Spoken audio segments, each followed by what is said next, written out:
অসমত কিছুমান মানুহে কৈ আছে যে ঝুমুৰটো ঝাৰখণ্ডৰ হয় এটো কথা ধৰি ল'ব যে ঝুমুৰত চাহ বাগিচাৰ মানুহৰ বেদনাটো প্ৰতিফলিত হয়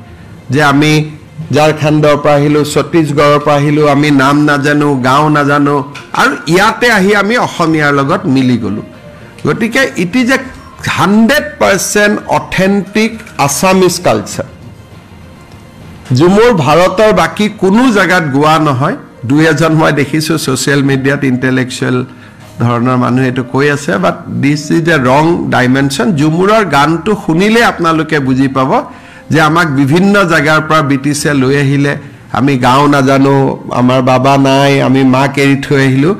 আৰু ইয়াতে আহি অসমখনকে আমি আমাৰ নিজৰ দেশ বুলি ললো so this is Jhumur all about গতিকে এই কথাখিনিও আমি মনত ৰাখিব লাগিব যে ঝুমুৰৰ লগত ভাৰতৰ বাহিৰৰ ৰাজ্যৰ কোনো ডান্স ফৰ্ম নিমিলে this is a authentic to Assam এইখিনি কথা মই জাস্ট কৈ থলো যাতে